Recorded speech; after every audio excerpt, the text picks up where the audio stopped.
Fantastic. Hello, everybody, and happy Saturday. Welcome to this Travel Marketeering Saturday session live. Or, of course, you could be watching the recording. So just thank you for watching this whenever it is. But if you are live, join. The chat is deactivated, but the Q&A is open, and I will be monitoring the Q&A throughout today's session. And as you notice, I'm not by myself this time. I mean, it's a Saturday morning, and there are other people that get up on a Saturday morning. And one of those is Laura Legg. And Laura, I would just like to welcome you. You are my first guest on a Thank Travel you. Marketeering Saturday session. Awesome. Thank you, Joshua. I'm excited to be here. I'm so happy to have you here. And guys, those of you who are joining us for the first time, travel marketeering is is all about marketeering is a term. It's one that I made up. It is a term. It is all about marketing your products and services through systems. And it's marketing, but with a structure, because with a system, you can tweak little things. It runs like a machine. It isn't an art form that just you get inspiration and it magically flows out. No, you have to work on it.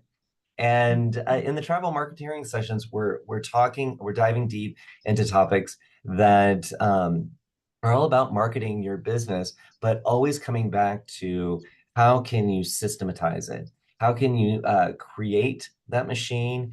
And then how can you monitor it to see what levers you need to pull, what maybe where that machine needs a little grease, and or maybe where you need to just kind of innovate your system.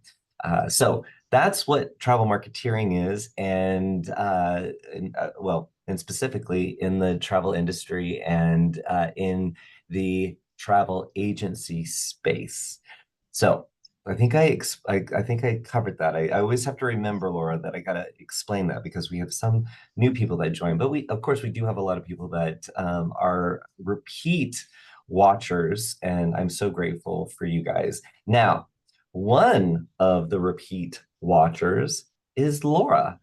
And Laura joined Travel Marketing Session and started to share a little bit about what she was, I'm trying not to give it all away, what she was exploring and considering, and some changes that she was going to be making in her business.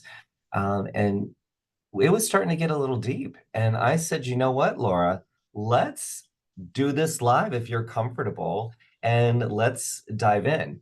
So just so you know, guys, this is a working session between me and Laura, and you guys get to watch and join in, like I said, in the Q&A.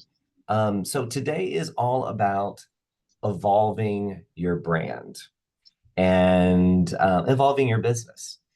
And we're going to talk about Laura and what she's been doing, and what she's been considering, what she's done. Um, and we're going to dive into her brand a little bit and her business. But Laura, to get us started, can you tell us how you got started? Why do you even own a travel agency, Laura? Absolutely. So I started in 2018 is when I opened Castaway Destinations is the name of my travel agency, and I'm a former teacher. So I taught high school science for years, and when I had my third child, I left that. So I wanted something that was a little bit more flexible. I was wrong. Travel is not super flexible in a lot of ways, but that's okay. I don't have summers off anymore.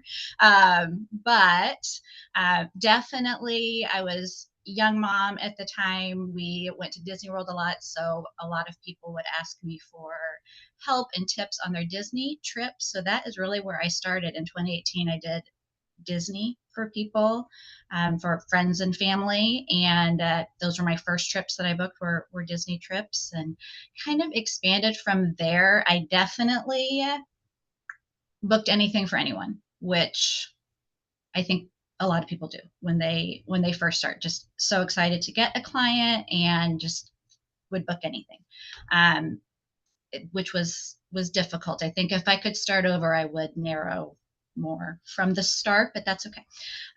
So over time, I realized what trips I liked booking more. I really focused in on who is my aligned ideal client. I think it was 2019 at a Travel Quest at the time, um, World event, when I went to a session about really narrowing down on who is your client, who are you speaking to in your marketing. And that's when I started really working on who am I talking to? So it's very specific now. She has a name. She's a Gen X mother. Her name's Grace. I have a picture of her. So really, when I'm writing emails, blogs, social media posts, I really am speaking to her, which is great. Um, Definitely not all of my clients are Gen X moms. I will work with anyone, of course, but so right now it's been successful. I've had some success for sure in the last 6 years now. I love it. I still love to travel. That was definitely part of it. I'm sure anyone who gets into this loves traveling, or why would you do it? But um, it's a fun thing, I think, to sell, because it's definitely a sales position, but it's not insurance. You're selling something that makes people happy, that they want to do. So it's great. So I always try to lean into it with a lot of excitement, and they want to come to you. They want to buy what you're selling. So I love that.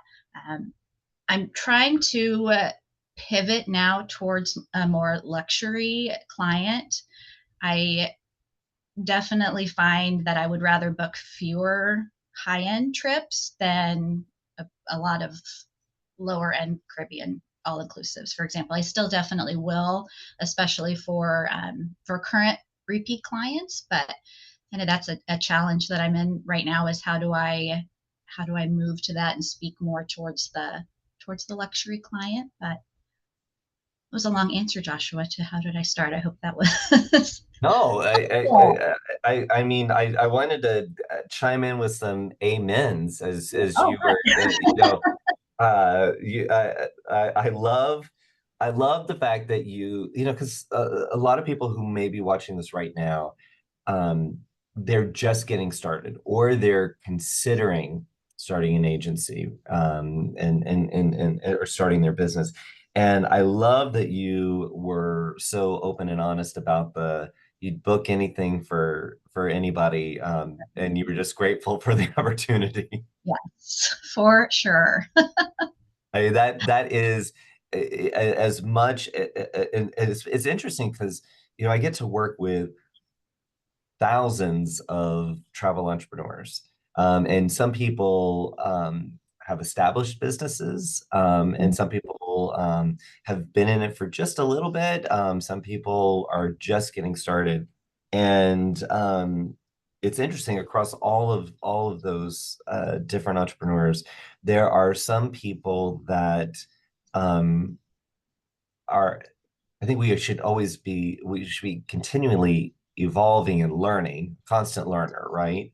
But A there are hundred some percent. people that uh, have to follow step by step all the rules. Whatever they've learned, they've got to follow the rules. And when we talk, we always talk about niche down, niche down. The riches are in the Mhm. niches, right? Mhm. But when you get started, sometimes you're like, no, I'm not, I can't niche down because I need to get that first sale. Right. Um, Yes, 100%. and for you, I love that the Disney entrance, that Mhm. was because that does make so much sense. Especially if there was a passion there already, and Mhm. and and you could connect to that. but I'm sure you found that there's a lot of work in there Oh for a yeah. Disney party. Mhm. There, Yes. there, Disney is not my favorite anymore. So I know, it is. and as you can tell, I'm a huge Disney fan. So I'm not. Yes. We're not saying anything about Disney. It's just it's complex. Yes. It's very complex, and I don't until I joined the travel industry, I didn't understand um, the complexities of a true Disney vacation. So you didn't go and miss out on things. Like Right. you need that expert with you, but it is a lot of work. It definitely is. Yeah, 100%. And there are a lot of Disney agents too. So it felt like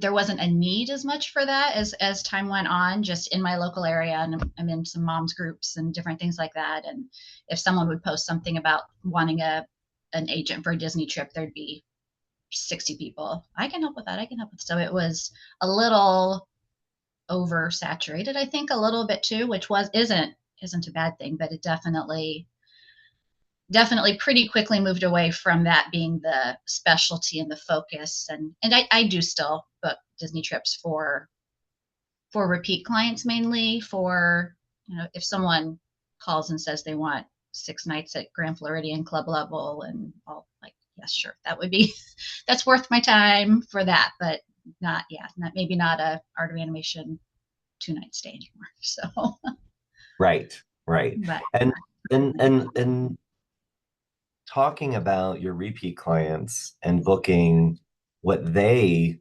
need, um, I love that you've acknowledged that, yeah, you would do a Disney, you would do a Caribbean, um, but you're signaling to the world, or you want to signal to the world.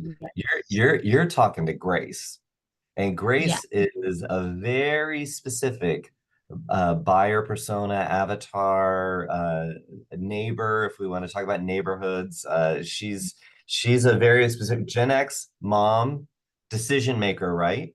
yes, definitely. Yeah, 100%. and that is something that that's your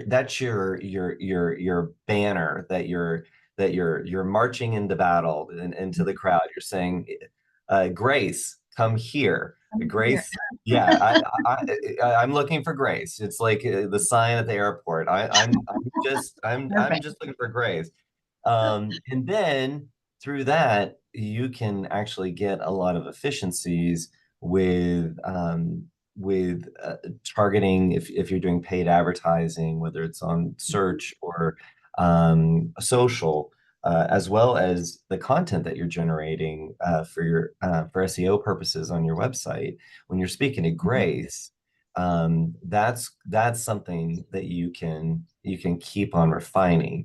If you tried to speak to Grace, Paul, Jennifer, Annie, like all Mhm. of these people, and they don't have some kind of through line, that's where you just there's no way that you can compete. Um, Right. that's that's where the OTAs are, the online travel agencies, for those of you not in the business yet. The OTAs, they're marketing, hey, search for a vacation. We'll sell you a vacation. Right. And they have millions of dollars that they're spending. I'm Yes. gonna hazard a guess that Laura, that's not your Not market, not quite there yet. Right. Yeah. Not my budget.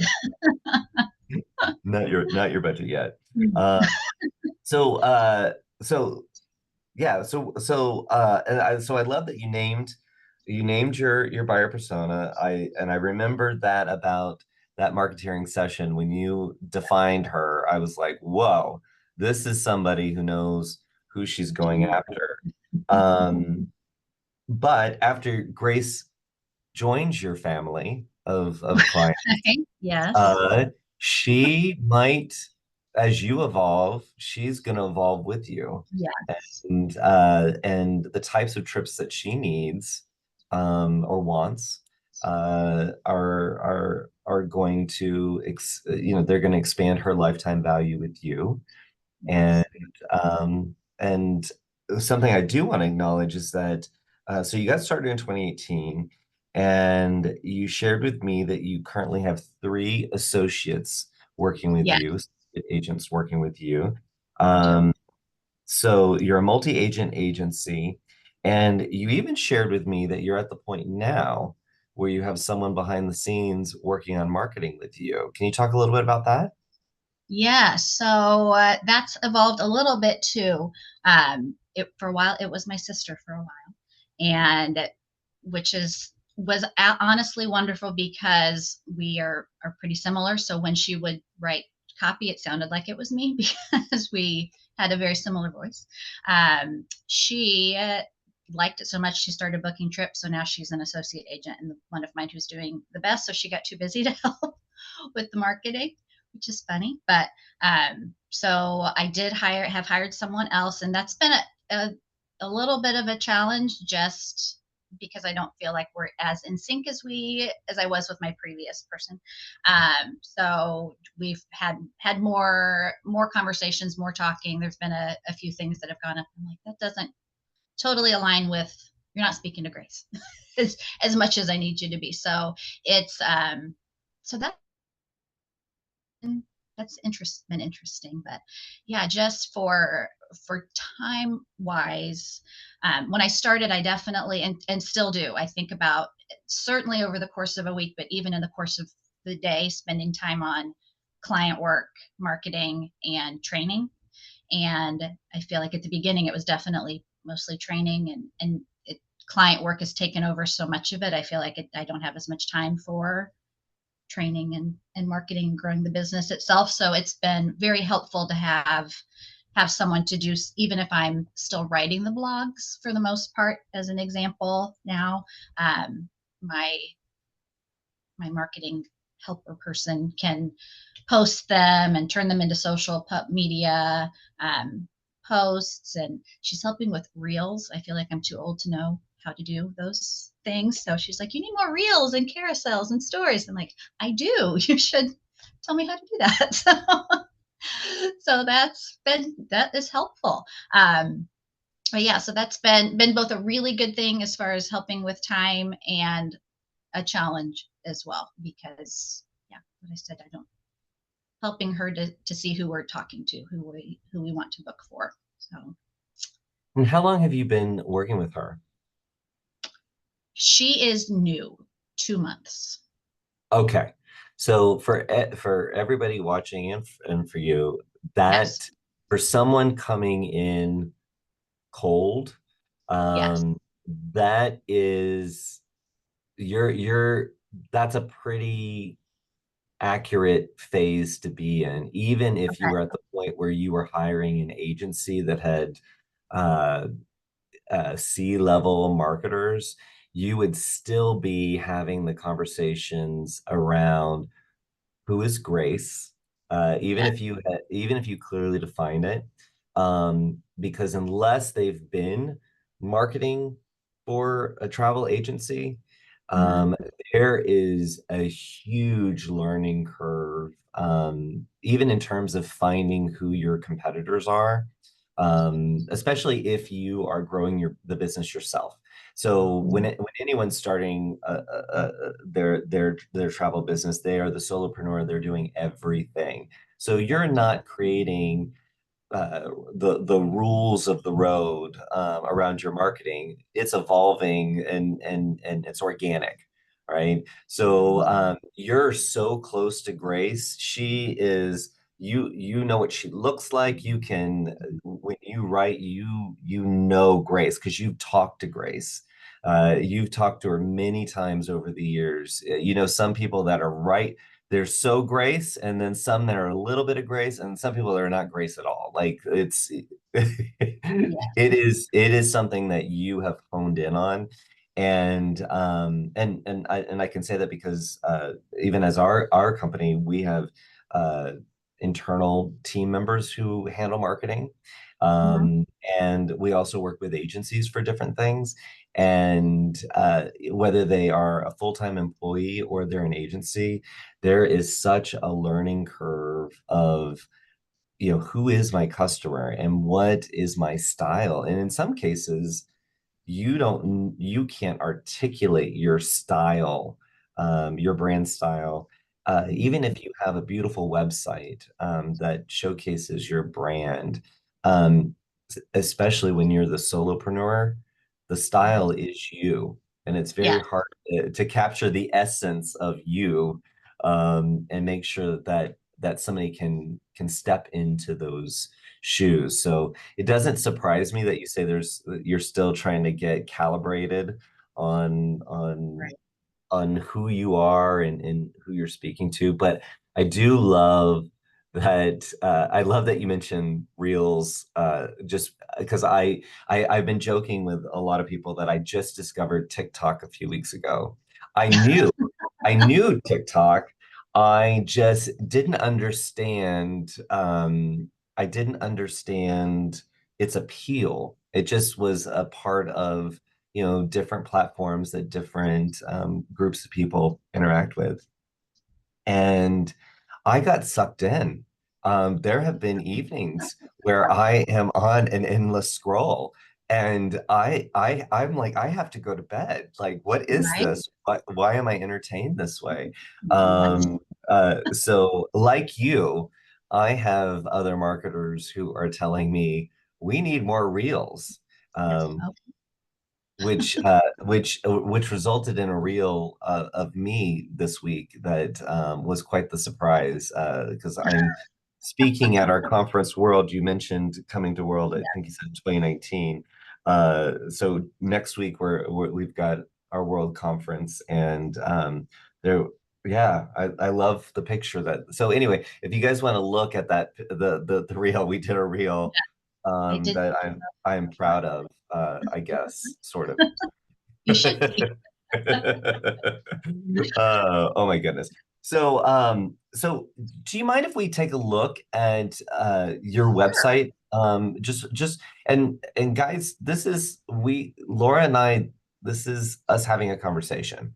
So I have looked at her online presence a little bit, but this is an opportunity for us all to take a look at her brand based on what she's talked about so far, and she's going to ask me questions. She's using this time for whatever she needs to use it for.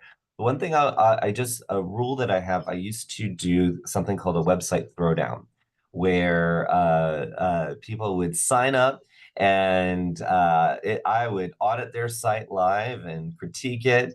But that is the rules around that or the rules were that the person who allowed me to go to their website and do this website throwdown gave me permission to give them feedback. So if you're watching, uh, please, unless Laura says, "Hey guys, give me feedback," she's just asking for feedback from me. So just don't be like, "Oh my God, her website is so awful. It's the ugliest thing ever." They're not going to say that, Laura. That's not going to Ooh, happen. yes, definite critique away, Joshua. I'd love your feedback. All right. So let's jump right in. So let's see. We are on Laura's website. And guys, if you do have any questions, drop it down in the Q&A down below. Or if you have any comments that you'd like to share, please drop them down below. Let's see. All right. So castawaydestinations.com is Laura's website. She also, on her social media, she is at Castaway Destinations. Very, very proud of you for securing that across all Instagram, Thank Facebook, you. and Pinterest. Good job. Thanks. Yeah. So tell us a little bit about the website. The site that we're looking at right now, how long has that been in existence? I think it started as a COVID project, so it was 2020 when I had lots of time. Yeah, I know I know it could use a refresh, I'm sure, but it's changed a bit through the years. one, you mentioned that I have some associate agents that work for me. There are three right now.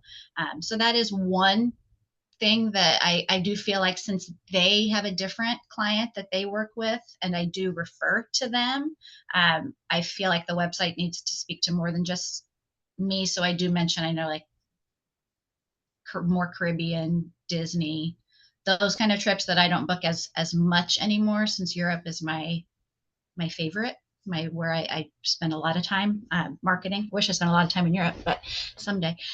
I spend some, but not enough. Um, so that is one thing that just that's interesting, I think. But yeah, it's a Squarespace is the how I built it initially, and definitely it was a DIY COVID project that's grown in the last few years. So I that is. I love it. I love it. I am a huge fan of Squarespace. And I am not endorsed. This is not endorsed by Squarespace at all. I'm not getting any affiliate money there. But the one thing I'll say about Squarespace is it is pretty easy to navigate, Mhm. do the things that you want to do. It's very affordable. And they do all the work of keeping up to date with what's going on in the internet. So I've used them for many, many years. And when all of a sudden sites needed to be responsive, they handled that. So if you have I feel like if you can work in Facebook and you can enjoy Facebook or Instagram, uh, I feel like that's enough knowledge to Mhm. to to work in Squarespace, and then you don't have to worry about there's other platforms that you have to constantly worry about updating, or there are different plugins you have to add to make things work. Out of the box, I think Squarespace is very, very functional. And it sounds to Mhm. me like you said it was a COVID project, that DIY, you did it yourself. And you've been able to come in and make edits throughout, which is very good practice around a website. So Good. good job there. Thanks. Yeah. Um, but I'm glad. So it's interesting. I do work with so many solopreneurs. And oftentimes their first step into their online presence is, I'm a company now. I have to speak as a company. And it's our agency does this. But when it comes down to it, they're not there yet. So it becomes very bland, or very watered down, because it's faceless. Mhm. But if you are a solopreneur, you are the experience, just like you are the brand essence. So what you've done here, where before I even scroll, I see your photo, and my name is Laura. You are speaking directly to me. That is what I would tell 99% of the solopreneurs that I work with, that this is exactly what your website should be doing. It should be showing who I would be working with. And you said Europe. What do I see in the header photo?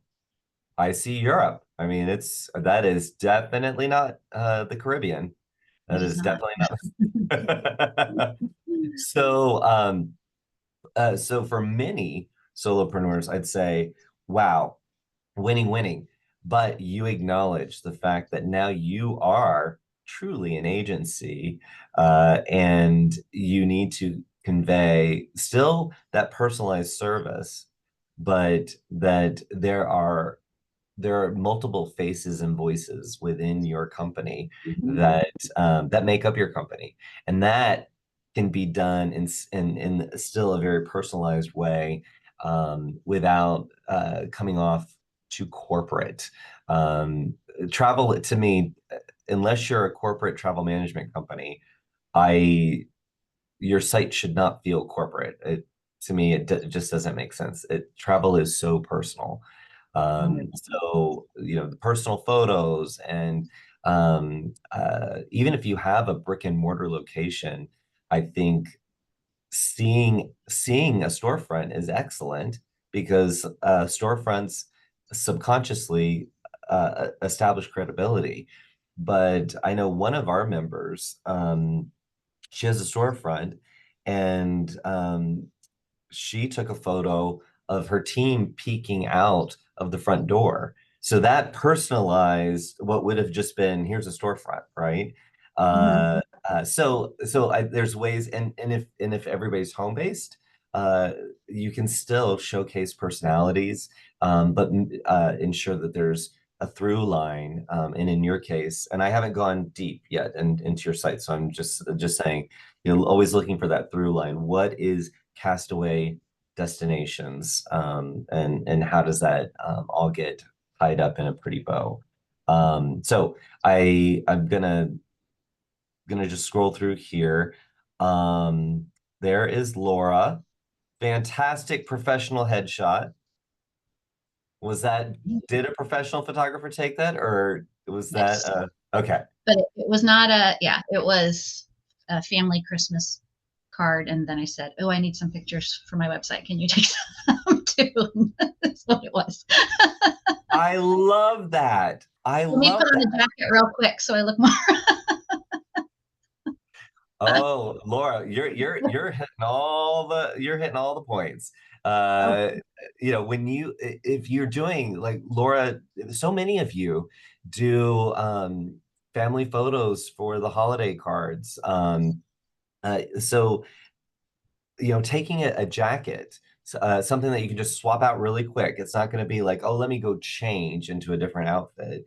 If you're working with that photographer, they are happy to sell you another photo. But yeah.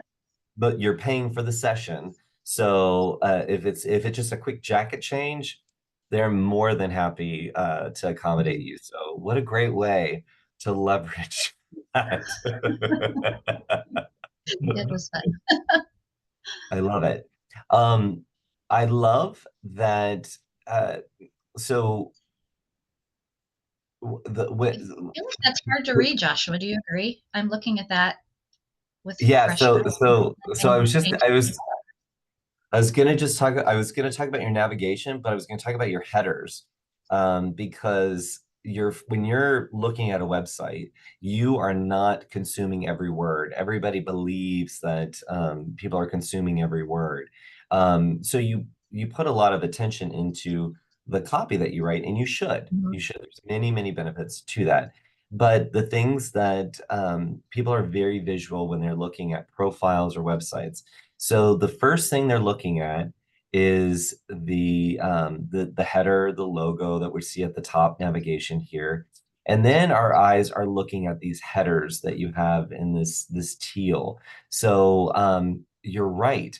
With this header image that you have, which I love, with it being a light white and gray, or whitish gray background, Mhm. and then having the white header over it, it gets lost. It I does. really have to hunt. Now, I don't have to hunt for your beautiful call to action here, your custom proposal request. I don't have to hunt for that. But Castaway Destinations, and this entire navigation at the top is playing behind the scenes a little It is. bit. Now, what I do, if I don't know the name of the company, I do see custom vacation planning, and that is really, really clear. So A plus on the headers, because as I scroll, it's if and this is something everyone can do to their website. If you just read these bigger headers, what do they say? Because that's the thing that people are going to see when they visit the website. Custom vacation planning, personalized service, how we create stress-free vacation, dream it, plan and revise, stay in touch, book your planning session guide. That essentially is how I just evaluated the homepage. That's what I read. But what I didn't Mhm. get is Castaway Destinations. And so either I would suggest swapping this photo out with something that has a darker background, Mhm. um, so that can pop, or changing your top navigation to be a color like the blue in this hat.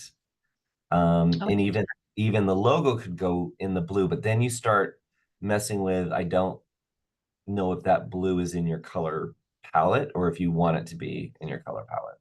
it's not currently, but I will. I've got some, yeah, brand guidelines with some colors, and the blue is not Okay. there. But Um, I like that idea of one or the other because I noticed that first yeah. thing when you told Well, me, like, you can't really read that very well. yeah. And the other thing I'd say too about your navigation is I'm a big fan of being as succinct as possible with your navigation titles. Okay. So services, client stories, travel trivia, which I did find fun to just see that that was on here. What I didn't actually go into it, but when I saw that, I was like, okay, that intrigues me. Blog, those are nice and concise. The Castaway team, I don't know that you need the Castaway because Okay. we're in Castaway Destinations world. So Mhm. it could be our team or it could just be team. Okay. And that immediately conveys it's more than Laura. So as you were as you were saying, you're cognizant of now needing to tell a bigger story than just the Laura story.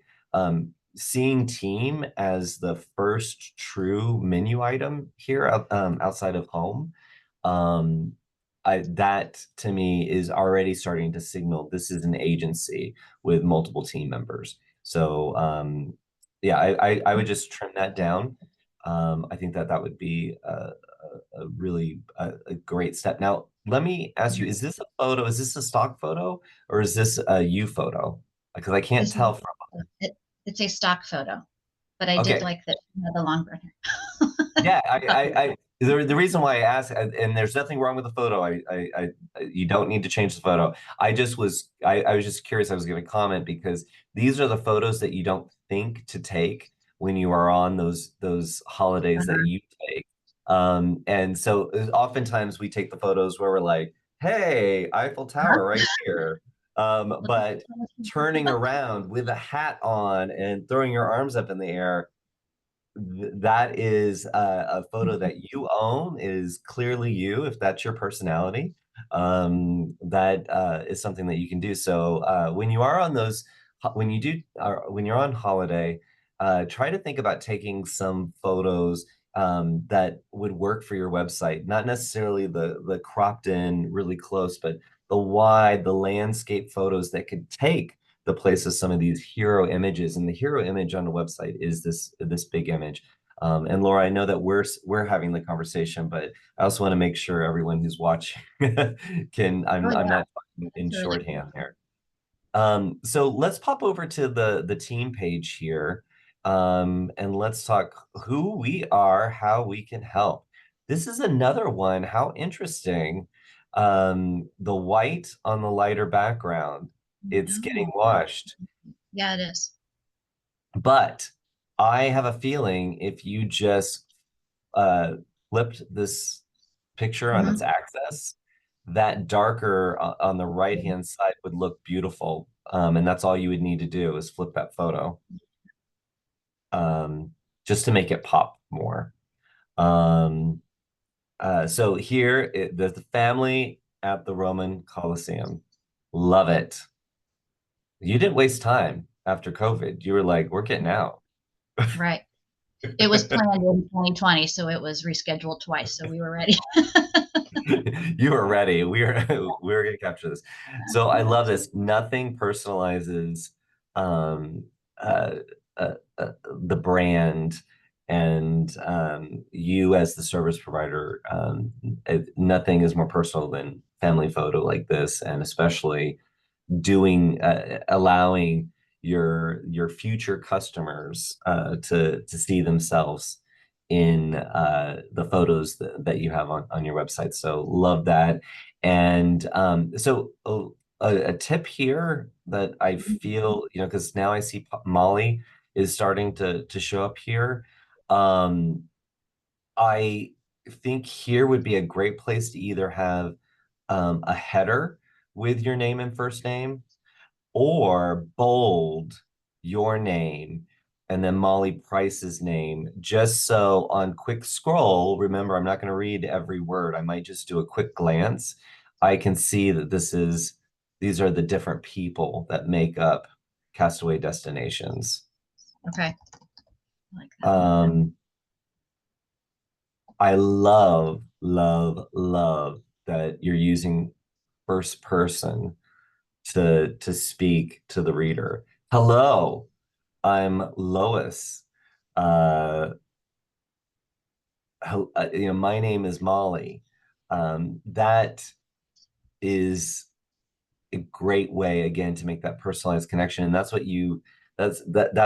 the personal connection, and that's what you say on the very first page of your website, personalized experience. So, for you to be talking to the user, beautiful, beautiful.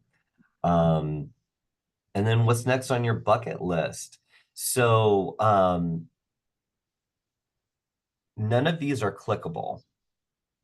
Um, and I'm not sure that they need to be, but I see here where we've got the link to the custom proposal request. Um, I'm wondering if there's something that you could add in for the stay in touch, you could have a link to your contact Mhm. page, Right. right? But maybe plan and revise is is going to your services page, or a blog article about how you work, Okay. how your agency works with a client, just as something to do versus just to read.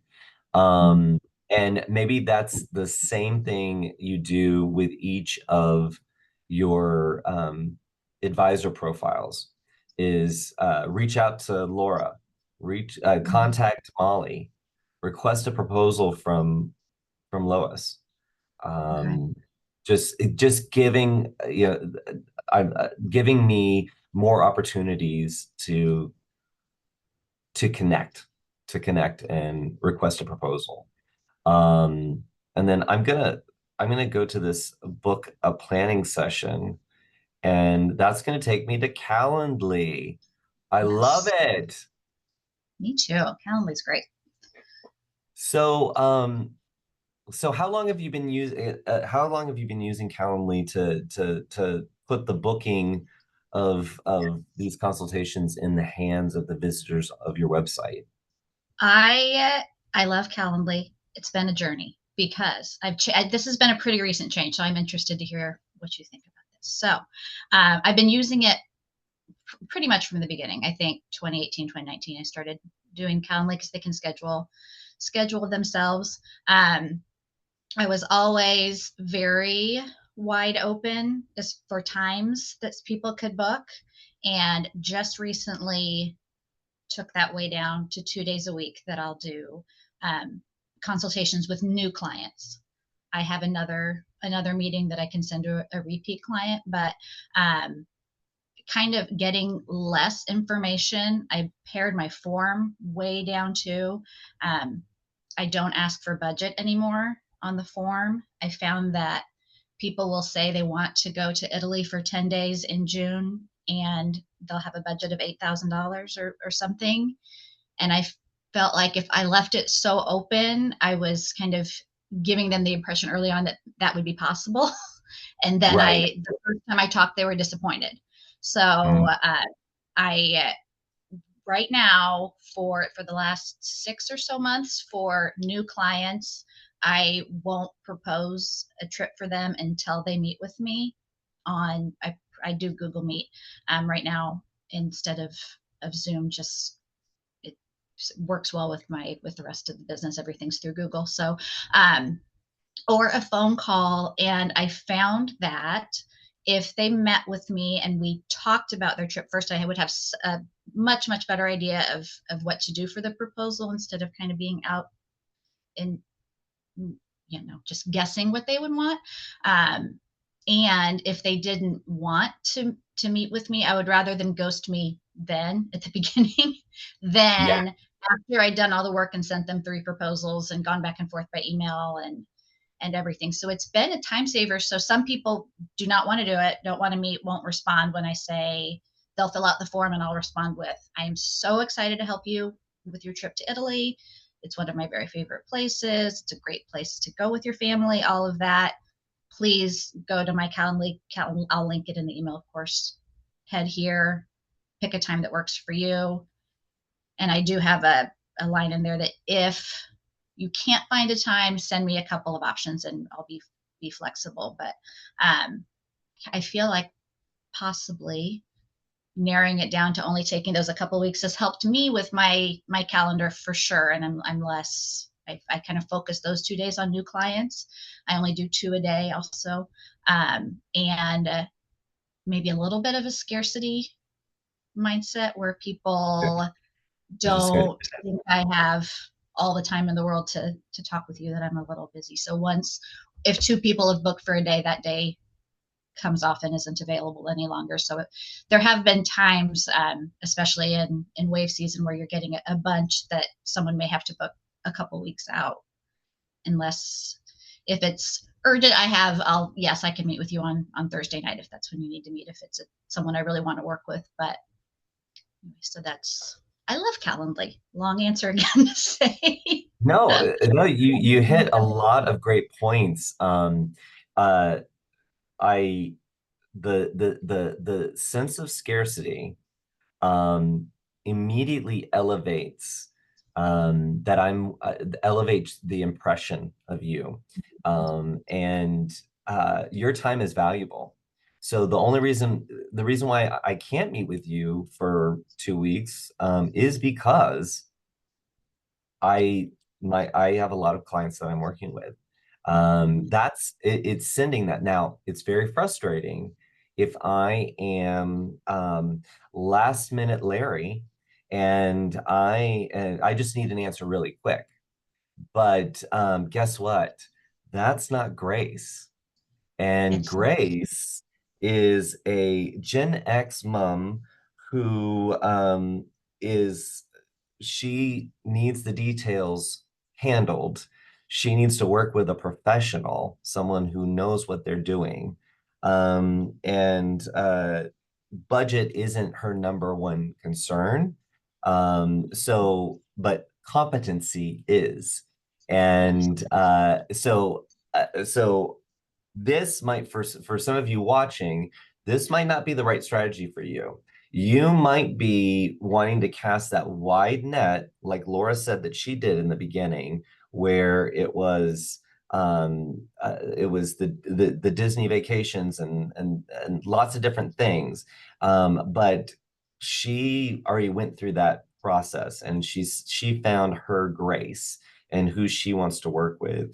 And this is right in line with this, with that person. Now, Laura, if you said you were trying to do tons of all inclusives and premium cruise, I'd Mhm. say you need to open up your calendar a little bit. You need to hit some weekends because when is that person going to be able to think about their vacation? Might need to be a little more open.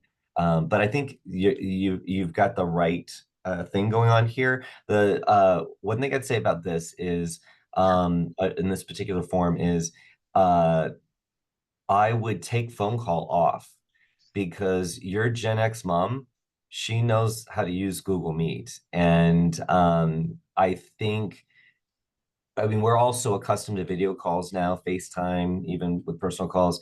Um, It's very that true. is a way, again, to elevate, but also for you and your team to have more of a personal connection since they can't come into your office and meet with you.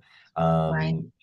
So that's also culling or parsing out those people who are not worth your time and energy. If they're not willing to meet with you on Google Meet, then is this really worthwhile. And I love what you said about if they're going to ghost you, ghost me at the beginning. Don't ghost me after I've done all the work for you. And that is scary for some people to say. Yeah. Uh, Yes. I do think that I noticed you've got approximate dates of trip and desired destination. You've got the asterisk there, which is saying that they're required. I would go ahead and say number of people traveling should be required, and maybe reword this at the bottom. The question, is there anything else I should know about your dream vacation before our meeting?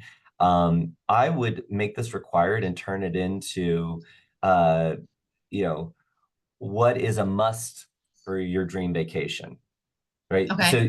So you're forcing them, it's a quick question. You're forcing them to say something else other than Italy, September, two people, whatever. There's just a little bit of something. Um, I think that would also collect a little bit of personality behind the person that you're going to speak to. And it's not too hard. It's not a big, you said you trimmed this down. I think this is the Mhm. right amount Okay. for you. You're right about budget. If I meet with you and you had an unrealistic budget, then it does look like I'm saying, oh, we could do that. And then it creates those discussions down the road. So I think that's great. And guys, another thing about Calendly, you can sign up for free. Hmm. Um, so you can test it out. It integrates with Google Calendar, iCalendar, Outlook calendars. So you set your availability. It also can check your calendar. So if you have a dentist appointment, you can say, or any appointments on it, you can say, I'm not available if I have something within an hour of or 2 hours of an appointment time that you have available. So it's a really easy tool to get started. And if you upgrade, so Laura, something that you might want to consider is if you upgrade, then you can have your team members on a rotation. So that call to action to schedule a consultation could rotate around to whoever's available Oh, at okay. that time. I do have Um, a paid version, but I did not know about that. That's awesome. Yeah, so it would instead of saying book with Laura, it would say when do you want to meet? And then it would show everything that's available for your agency. And then when they Mhm. click, then it would rotate it to or it would pick whoever was available at that time. Cool. I like So that. so you could have the individual links for everybody, and those maybe on your website, going back to your website, would be the call to action here. Book a Hmm. session with Laura, and then I'm just going to go to Laura. But then across the website, it could be book your planning session, and then that would just automatically rotate it. And if somebody booked and they booked with Lois, and say Lois does not do Europe. She only does theme parks. I don't know Lois, but I'm just saying. And in that destination, it comes through as Italy. Then Lois might want to say, hey, I notice that Hmm. you want to do Italy. Laura is the one you want to talk to. And here's her link. I that would be a way for you to kind of make sure that your clients your get to the right, or your future clients get to the right person as well. So I think I'm so glad that you're using it. And I know we weren't doing just a website throwdown, but I'm enjoying everything that we're doing here, and I hope you guys watching are enjoying this too. Again, if you guys have any questions, or you need to shout out an amen, you can use the Q&A. Let's go over to services here. So here, I not even need this whole page, I think. Or I need to really redo it. yeah. So did you notice your logo is completely gone? Yeah, this isn't great. Yeah. So So I think I'm just gonna do this page, maybe. I'm thinking that your logo that you're using on the on Calendly, the one that has the color, would Uh-huh. probably work more universally. I do like how clean with the white background your site is, and just so I can show everybody what I noticed. You understand why she's using it's more of an aqua, not a teal, and the orange throughout the site as her accent colors because that's in her logo, but you don't see it when you're on, well, not here, you don't, but you don't see it here. So right now it's very heavy. Your accent colors are very heavy. But if your logo was here in color, I think this would all sing a little bit better. Okay. Now that I actually saw it from the Calendly, I was like, oh, okay. And then now it's completely gone. So we need it here. Yes, that's But why. here, if you're saying, hey, I want to move more into Hmm. luxury, you're screaming Caribbean and Disney destinations. Sure am. This page for a few years, I don't think. So let me ask you about your pivot again. So this is where you got started. And now you're wanting to move into more luxury in Europe. Um, so is Molly and Lois, are they moving with you, or are they going to take some of this Caribbean and Disney destinations? What are they focusing on? They are, I would say, they're two different things for sure. Molly's a little more luxury with me. I would say Lois is newer and doing her niche is Caribbean, Mexico. So she does primarily that. Molly does quite a bit of Disney for me still. Um, so yeah, so I do still want to have some information on Caribbean and Disney, but this is way too much on this specific page. But yes, they do a lot of Caribbean and Disney, Okay, Mexico. that's great to know. So what I think in terms of your pivot, I mean, we can all agree that screaming Caribbean and Disney destinations travel agent at the very top is sending the wrong message. But this Mm-hmm. page is not wrong. It just needs to be a sub page, maybe not in your navigation, but clickable from a services page, because this is helping you from an SEO perspective. This is for Okay. somebody looking for Caribbean. Um, they need a Caribbean page. Somebody looking for Mexico, they need a Mexico page. Somebody looking for Disney destinations, they need a Disney destinations page. I would recommend that on the services page, you highlight those top tier, the macro level destinations, Mm-hmm. and then create a link to a page about Caribbean, a page about Mexico, and Okay. then if Molly and if Molly is doing more Disney, and you're not necessarily, you're only working with your existing clients, then let's showcase Molly. On Mm-hmm. the Caribbean Mexico page, is it Molly and Lois? Yes. Mm-hmm. So then let's start to showcase them.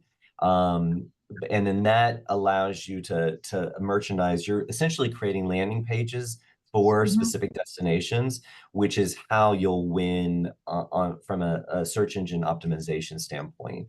You're now creating you might find that after 6 months after creating those sub pages, that people are landing to coming to your site as that's their first page because they were searching for Caribbean vacation or Caribbean cruises, whatever it is. I mean, and I'd continue to build those pages out. You know, each sub within Caribbean, each sub within Mexico, or subtopic. I mean, Mm-hmm. whether it's family vacations or it's couples holidays, things like that.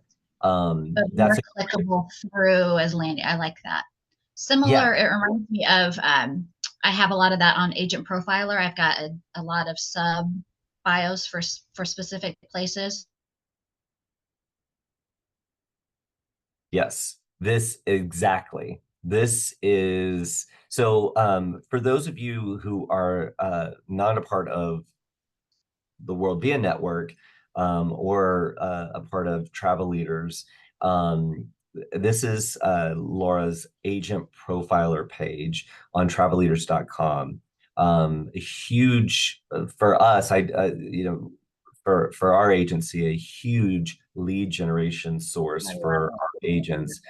Um, and Laura has reached super agent status, which is based on how robust her profile is and the number of reviews she has and the content that she's created here. And a little tip, Laura, you probably know this, but really everything that's required to get that super agent status are the same rules that apply for your website. They're just good content marketing it. practices. You know, make sure you have photos, have reviews, have multiple bios, blog articles, just creating a universe of content. So this right here would be a great services page for you to have these, luxury travel concierge, Italy travel expert. I mean, obviously worded a little bit different because you're saying it's your services. Mhm. But then having that be something that I click to and I have content around that. And then the call to action is uh, uh, book a consultation call about Italy. So it's very specific. Mhm. And you know that you're getting so many Italy requests because they're booking that Italy link. Mhm. There's loads of ways that you can kind of drill down, but that's exactly your services page um, can be the place where someone chooses their own adventure. I love Um, that. uh, And and I then love, oh, sorry, Joshua. go no, go ahead. Go, please say what Okay, you I love. love reusing things so much. That's when I write a blog, then I use it for an email and I use it for 4 social media posts and all of that. So I feel like I've done a lot more work on my agent profiler than I have my website. But you saying that is making me think a lot of this, I've written the copy already.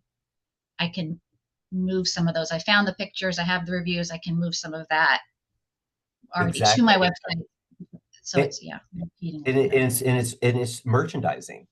It's Yeah. merchandising All it, right. and uh, so you take two paragraphs from Agent Profiler, then you couple it with a testimonial that you've made Mm-hmm. really big with the quotes, and then there's a photo gallery of photos that tie with that. So it's you have the content, you're just merchandising so it looks different on your website versus wherever else you're using it. So yeah, I love that you're repurposing. That's the best way to do it. I think too often we're like, oh, I need to do a social post. I need to do 5 social posts. I need to do an email. I need to do a blog. Mm-hmm. When really start with the blog. I always think copy the 100. words that sell, start, and then from there, what can I add? What do I have in my phone that can support like pictures I've taken over the years that will support this blog article that I'm writing, Yeah. um, and then can turn into the social post. Um, Something that I noticed here in the very top in the tab. So your meta title, which is the big when you're searching on Google, it's the big text before kind of the description of a website. It's the title of the page. Right now, by default, in Squarespace and most website builders, whatever the name of the page is, in this case, it's services, becomes the meta title that you see. Okay. So you can change this. This is a setting that you can change. I think there's a little gear. Every website builder is a little different, and Uh, it's the SEO optimization. yeah. It's something indicating there. So here you could say what we do at Castaway Destinations. You could Okay. make that a little more. The travel services provided by Castaway Destinations. So think about it being the billboard, the headline on a billboard and make sure that that's signaling what the page is going to deliver. And so it's a simple thing, but it's often overlooked because when you're building pages, you're That was it. I'm taking some notes, so I wrote down meta titles. So I can, yeah, yeah. And you should, I can't remember if Squarespace does it. I know they used to, but under that SEO meta title, they're also, I think they allow you to change the meta description. And that's just the text that shows up underneath that meta title on the search engine result page for Google. Um, it's a great way to write two sentences about your Mhm. brand and incorporate keywords. So if it is Disney destinations, creating Disney destination vacations for happy clients for so many years or whatever, it's think about that as your a way to get a tagline in because again, you're trying to grab traffic with people that are searching. So For my on the blogs, yeah. I recently learned a lot of that because they will do what I do is I write it and then I will put it into an AI. AI doesn't write it, but once I'm finished with it, I'll throw it into AI and say, "Can you help me write the description for Google, the SEO optimized Yeah, description and SEO title?" So that's I think this was called something else before, and it changed it to this for SEO reasons. So, and it definitely has a lot of SEO settings in Squarespace where you can write the meta description, I send it to thought Google, so. all of that for yes, definitely. But I didn't know it for the whole page that I could do that. But I've started with the blog, and I also have when I do the have AI look at it when I'm done. I Uh, say optimize for SEO, and I'm speaking to my aligned client who is, and I type in making sure it speaks to my Gen X mom who's worried about it. So I give it some parameters there before I publish, and it's AI's cool. It's been helpful for that kind of stuff that I'm like, I don't know what my SEO meta description should be for this article, and it usually does. It helps. yeah, and the way to look at it for everybody that's watching is so Laura said this particular article she wrote, which I think I didn't even know it was going to be Hawaiian Island, and I was bringing you Hawaii with my lay. I mean, come on, this was yeah, but uh look at this title. It says choosing the perfect Hawaiian destination island for your luxury vacation, a comprehensive guide. That's a lot of words.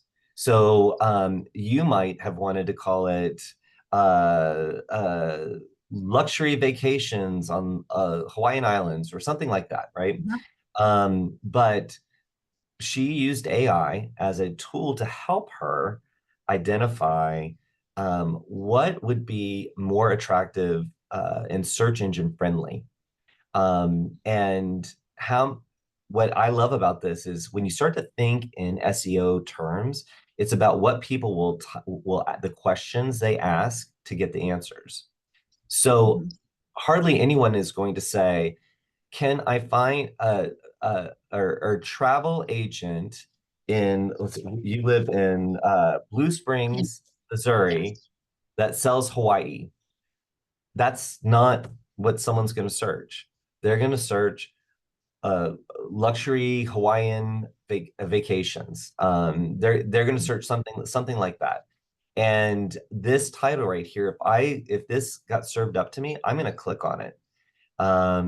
I am then going to see this beautiful picture. Now, I will say the sizing of your headers for the blog, you need to tone it down a little bit because it's so Okay. big that it's eating the whole. It's more than half of the page before I get to your writing. I Yeah. love how many photos you have.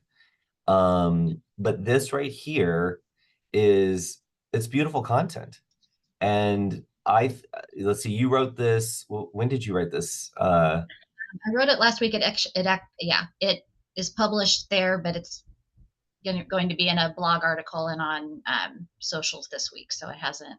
It's on live on the website, as you can tell because you're on it, but it hasn't really been pushed out Right. So fully she's yet. going to get, so you're going to get some traffic when you push it out, but then Yes. it's around the 6 month mark when Google has crawled through your website, and then you start to see some organic traffic based on what Mhm. you've written here. Photos, Google loves photos. They love lots of headers. So not only your title, but also subheaders. They love that, especially if that's supporting your topic. So maybe it's the names of the different islands, or something that's supporting the topic. No matter what the topic is, if you having subheaders, it loves it, because just like I was talking about, the human eye is just like scanning your web page for things that pop. Google's doing the same thing. If you made it a subhead, then it's got to be really important and factored into the algorithm when somebody's searching for different topics. Like Okay. how credible is this source? I mean, I can talk a lot about SEO, but I love Mhm. that you use AI as a tool to supplement your writing, which I 2 years ago I was asked to speak about AI and in marketing, and I was like, I'm a writer. I don't want my voice to be edited. Well, now I use Grammarly AI all the time to Mhm. and I'm discovering that it's teaching me to be a better writer. I didn't Mhm. realize how many times I didn't have a beginning, middle, end. Mhm. Do the beginning and I go right to the end. Or maybe I hang around in the middle and I never get to the end. So, but I love how you're using it, and it's great to say, write me an email based on this blog. Yes. And that takes all this expertise, the things that you poured into this, and puts it in more of an email consumable form. Huge points for that. Something I would recommend too with your blog is wherever possible, and I don't know how many articles you have on Hawaii, but wherever possible, if you can link to other articles that you've written, like highlight text Well, that's that, if you've already written about Kauai, then have mhm. this link clickable, so somebody can go and learn more about Kauai. Or the other benefit is when Google is crawling the page, any link on the page, it clicks. So it's kind of looking for a web of connections to content on your website. So the more Okay. that you have internal links to content throughout your site, the better. Okay. So it's something Awesome. that evolves over time, but your kudos for creating a blog article on a regular basis, whatever that frequency is. It's hard. It's a lot of extra work, but Google loves new pages on your website. Okay. And for you, you have somebody who's helping you with marketing. So if you write the blog article, the more in tune they get into who you're speaking to and what you like, then they can take your blog and create. I mean, with the number of images you have here, I feel like they could create I at least 4 or 5 uh, social posts, but then they could also Mhm. create some reels, do some animation, pull out some quotes. You could probably have 25 social posts just from this one article that you wrote, in addition to an email. So That's I think awesome. that's pretty awesome. Um, and I We're love. doing. What'd you say? Oh no, you go ahead. No, I was just gonna say, you're making that move. You're using luxury. You're using that terminology, which I think is perfect. Your blog is the place. Once you settle on, here's my online presence, the foundation. So what services I provide, my team, testimonials, requesting a proposal, or booking a planning session. Once you kind of set up that structure, the blog is really where you grow as a marketer, and as a salesperson. If you can carve out a couple of hours each month or each week, if possible, to create a blog article that's supporting what you sell or what you want to sell, or or it's speaking to your different personas, or if you've got Grace, you're just Grace would be on TikTok if she wasn't reading your blog, right? Mhm. So give her lots to consume. But this is where maybe your blog years ago would have been about family vacations. Now you're evolving, and it's okay that that still exists, because the articles from a long time ago, they could still be driving traffic, but you might want to re-merchandise them. Maybe now it just goes to Molly. And there's a little blurb at the bottom, book a consultation with Molly, who loves Disney, and da da da da da. So there's things that you can you can refresh old articles. But it is nice to see an evolution, too. And Google loves you expanding your footprint and interconnecting the web pages.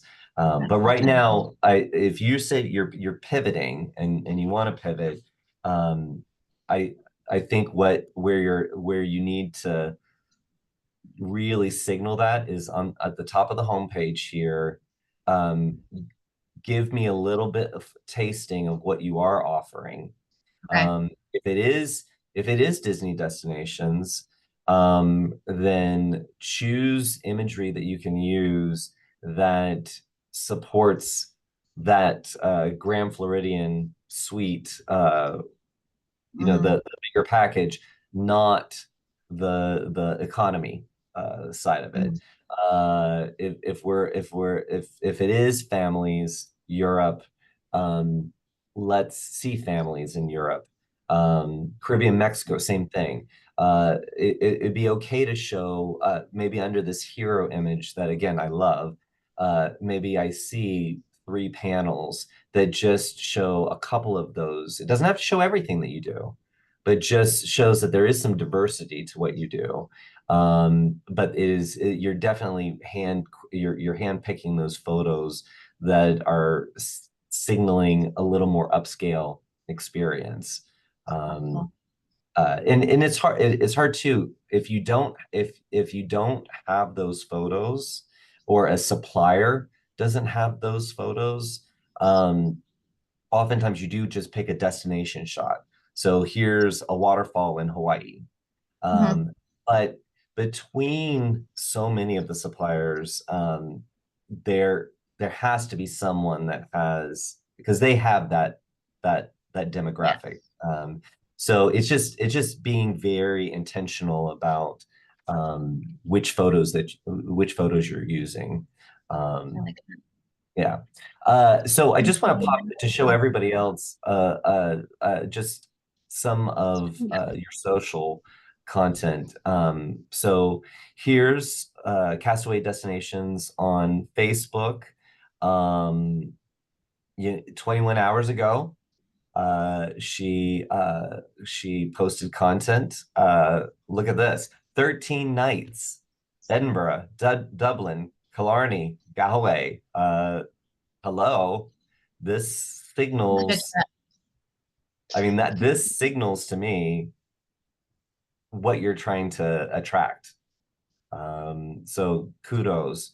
2 days ago, content. Uh, Nothing's, even if no one is liking, although I am going to give you some likes here. Come on, like, Mhm. Thanks. even if no one is engaging with your content, you'd be surprised at how many friends and family who are seeing the content, and they can be your evangelist.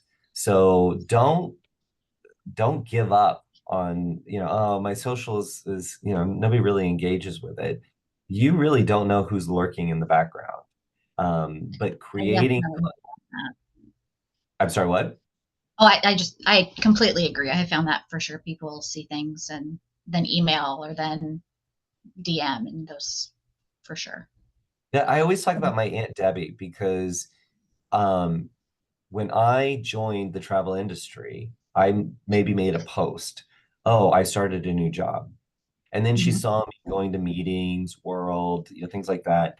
And all of a sudden, a year later, she reaches out and she says she's got a friend that wants to go on this big trip, and I'm like, why are you asking me about this? Like, she was like, oh, you sell travel, and I was like, oh no, I don't, but I know people who do.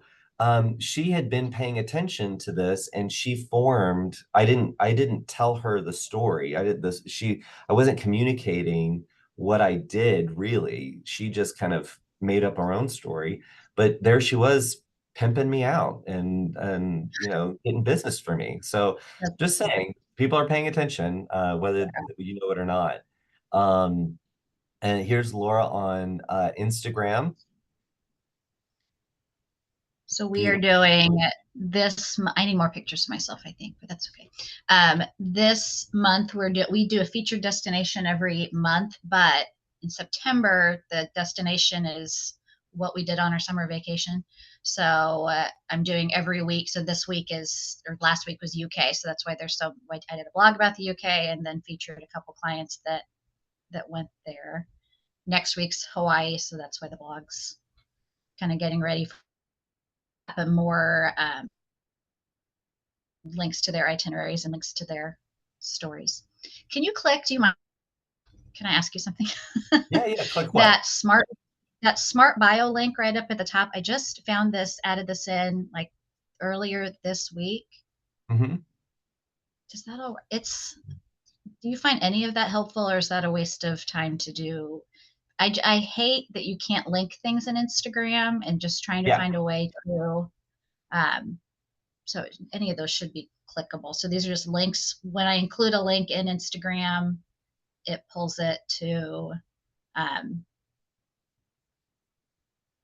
into that. So the link in bio. Anyway, I'm trying to figure out a way to make link in bio make sense in Instagram because I feel like that's awkward. Okay. No, I like it. And that's very common, right? You in Instagram, it's always link in bio, link in bio. Um, Right. I've not used this smart.bio before. So is it automatically creating this image, or are you uploading the same image from your social post here? It's automatically doing it. So once I started, if there was, if I you put in when you scheduled it, you put in what link you wanted to include here, so it's automatic. Okay, so my only feedback here is that this this one all have so much text on it that it It's that's confusing. overwhelming to me. But I then this is more simple, but I can't tell what I'm gonna go view. okay. So, a suggestion I would have is think about this and think about the experience here, because even this is a lot of words and not as Instagram. It doesn't look as authentic as an Instagram post where I'm seeing a family in Ireland, right? Mhm. So maybe here it's Ireland and Scotland family adventure. That's on the image, but everything else and featured itinerary could be there, but then everything else is in your social post. So Okay. then and then for like this, it's tips, and maybe United Kingdom is bolded a bit more. So it stands out when I look on this page. Like I'm really having to hunt. Okay, Mhm. United Okay. Kingdom here. So I think this is good. I've not seen something like this. I've only seen where it just has like a name of something, like go to my website or go to my Mhm. YouTube page. So I do like this. I just think here I don't know what I'm clicking to view. I just see a family. So what is it? I need I don't know something if I, here. I need So to play with it. It's. I really did it 3 days ago. Is when I started this, so I need to figure out if there's a way to do a different image there or something less so interesting. yeah, yeah, yeah. And then you have them going right to the Calendly. So that's great. Okay. Uh, yeah. No, this is really good. Something I know we're getting, I'm having a good time. But something I wanted to for anybody, this a lot of this conversation with Laura came from us being on a travel marketeering session talking about your audience and the persona, and she gave me grace, and she had a description of grace, and I was just so impressed. So I wanted to share with you guys, there is a free tool that you can use, hubspot.com/make hyphen my hyphen persona. And it's just a cute tool that gets you to think about your persona. And let's see, I'm going to make this Grace. It's going to ask you questions to help you think about building your persona. How old are they? Um, where, maybe here, maybe here. Um, let's see. Maybe something like this. Industry that they work in, maybe not as important. If you were a business to business type of organization, that's really, where that would be important. So maybe that's not as important here. Um, do they have a job title? This is designed for B2C and B2B, so it's covering multiple things. But it allows you to come up with a final like persona document, um, that gives you some information about your avatar, your customer avatar. And if you are the marketer, you're the solopreneur, um, this is just a helpful exercise. And Laura already went through this exercise. She's already done this exercise. She knows grace. But after defining this, then as Grace takes on more associate agents, she can share this information with them. And maybe as she expands her agency, she has multiple personas, or avatars that she's marketing to. But then also as she enlists the help from marketers, or she hires an agency to do her PR, these are great outputs to give that person to get started, to get to know your aligned client, the person you're trying to attract. So I just want to share that with everybody as just a simple, fun online thing that you can do. It's free, but it does kind of take you through the steps of um, defining who that persona is. Which again, Laura, I've got to commend you on it. I know you identified a lot of opportunities on your website and on social media, but starting with who you're trying to talk to, that's the baseline. Without Mhm. that, you're just kind of spitballing. You're seeing what will stick. So kudos to you. Did you freeze on me? No, you did on me, I thought, but I'm sure it's me. Can you see me? Yeah, we might both be frozen. Okay. Now we're moving again. Okay. So you're doing a lot of amazing things. I'm super, super proud of you. Really very, very savvy, very, very savvy. And I love that you're willing to try, experiment with different things. That it's so scary sometimes for people to just jump. Makes me think of that Madonna song, Jump. Are you ready to jump? Get ready to jump. All right, that's going to be the earwig in everybody's head. Um, is there any burning question for you, Laura, that you wanted to talk about while we had time? I feel like I really appreciated it. A lot of it was if I'm speaking it for the brand as a whole with the associate agents, and I feel like you helped with that a lot. So thank you for that. And I guess, do you moving forward, I know I will bring some of my clients with me because they're also aging with me and are going on more luxury trips. And are further along in their own careers so they can do some of the luxury. Um, for those that can't, do you think it's okay to kindly, I feel like I'm doing okay at not at new clients saying we may not be a great fit. I kind of educate and release a lot that here's a great place to get some information on that trip you want to take to Cancun, even though I don't think I can help with that, but here are some places you can go, or referring them to other agents. Um, but I don't know. Would you ever like fire an existing client if they didn't align with you any longer? Or I don't, Yes, that's a hard way to say and I like that you use a very dramatic word like fire, because I know exactly what you mean. So yes, it is absolutely okay to bless and release a client that is no longer aligned with you, and that's okay, and it's okay.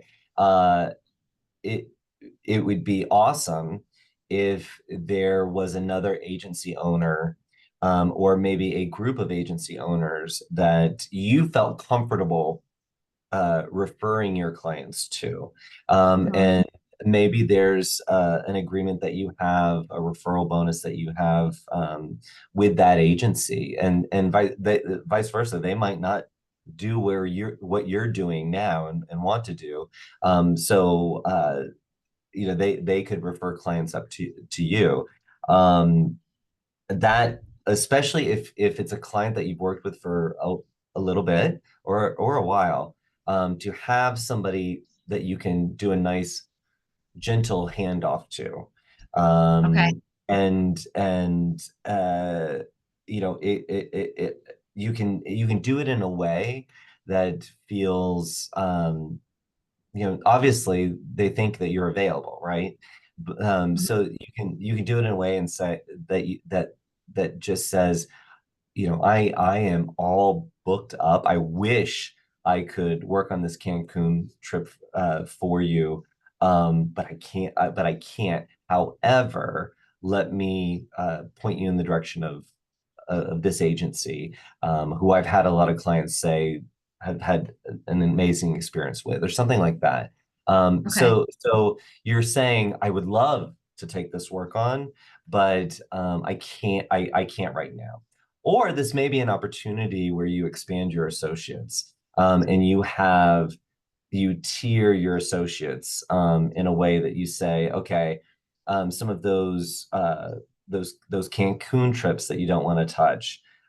Here is a group of associates that are taking those clients. You've kind of done that already. You've kind of created a system.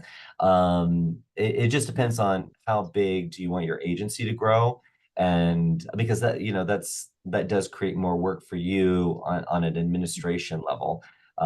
It's not just about let me take on more agents. You it's all of a sudden you stop becoming a selling agent, and Right. you're just managing it. So, yeah, a blessing and releasing, I like to call it, Mhm. versus firing, because Right. it's Oh, uh, yeah. it's not worth it to you, that time that you put into that trip, when your margins are much better somewhere else that you're comfortable. You just can't justify it. Mhm. So I think you're a-okay with that. That's awesome. And I would say I was going to mention in person stuff has been huge. I joined there's a couple of like a wine club that I joined, and meeting people that way. Those have been my best clients, are people that I've met there, and very like old school business card hang. I always have those with me at specifically at this one place because I always see a client there and they always are eating with friends, and then they always say, "Oh, I want to go there too." So I had that on my, I was looking at, since we're wrapping up, I was looking at my notes. I wanted to mention that in-person stuff, it feels old school, but those have been my best clients are from this one specific restaurant that caters to Grace eats there every weekend. So, I love that you say that, because it's what I have learned through my time in the travel industry is it's so it it the old school stuff works even better, even down to handwritten, uh, hey, it was so nice speaking to you. I hope you Mhm. do want to do that trip, after you speak to somebody and sending them a card. Though that works so well. And people think they have to do all this advertising on Facebook and Google. They Right. don't. It's the old school stuff. And you hit the nail on the head. Grace is at this restaurant. Uh-huh. So you being there and being known for what you do, that the little conversations, like you said, they're sitting at the table and they're talking to each other, and they're like, oh, I want to do that.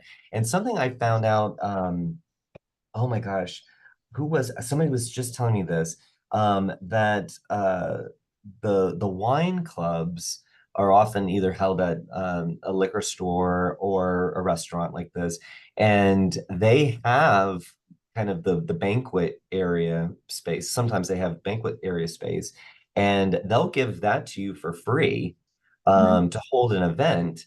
And you could bring in a partner, like, if you work with Colette, depending on who you might be promoting at the time, you could invite that rep in and create an event, and those things can be super super successful for you, Mhm. and you're out of pocket really just your time, and if business marketing materials that you might create. But if you partner with a supplier partner, most of the time they'll Mhm. bring those things, and they love doing those things. As long as They you do. can bring the audience, they Mhm. love doing it.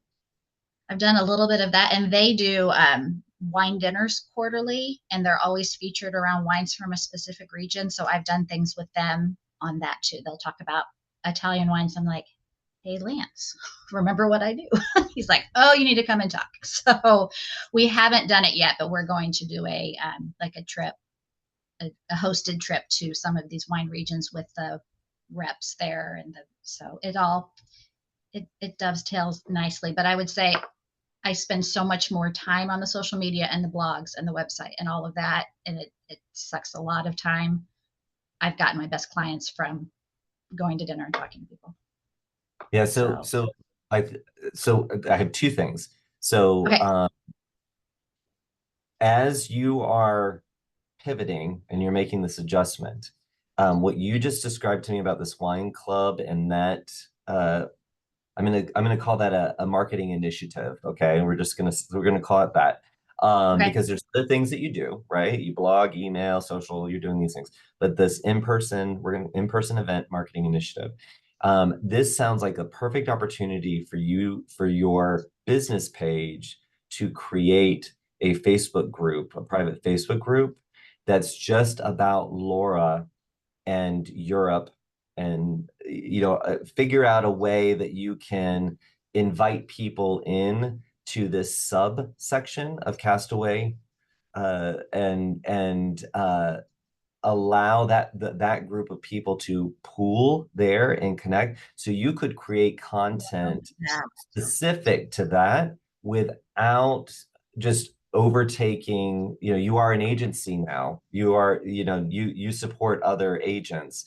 So Laura's group is now this sub group, and that's very niched, and you're building a community around that.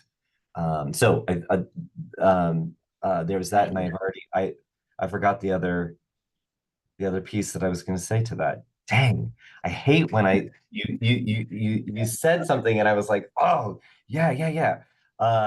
But yeah, that subgroup I think would be extremely helpful. Yeah. love All right. Well, Laura, I that. could definitely have you back. I do want you to keep us posted on how things are going. This was a lot of fun, and Yahara said this conversation has been so helpful. Thanks, Joshua and Laura, for taking time to do this. And Jeff Bartlett, I love that he is working on a Saturday, just like us. He Thank said, old school is pretty cool school. I Uh, agree. I love it. Well, Laura, thank you Mhm. for joining me and sharing your story and letting us be a part of the success story. And I'm super proud of you. Thank you for doing everything that you're doing. And like I said, you're welcome back anytime. Thank you. And thank you for all the tips too. I feel like I got a lot to do. So that's awesome. I appreciate all I, the back. I, That's really I definitely always have an opinion about something at any given time. All right. Well, Laura, thank you. And guys, thanks for joining live or watching this on demand. Um, I don't have a slide for it, but we do have a private Facebook group just for travel marketeers. So search travel marketeers and join the group. We just got the group started, but we're going to our big conference, World 25, in Funner, California next week. We have a lot of cool things that are happening as World Via Travel Network, and so we've got some things coming, but we've got some things coming just for travel marketeers. So you're going to hear about those right after we get back. So next Saturday I won't be here, but the Saturday after I will, and we'll be talking about some of those cool things, some cool tools and blueprints and SOPs that you can use in your agency, all to help marketing your business more systematic, create that machine so you can go and sell more at the wine club like Laura does. right. Awesome. All right, guys, Thank you so have much, a Joshua. wonderful weekend. Take care. Thank you. Bye.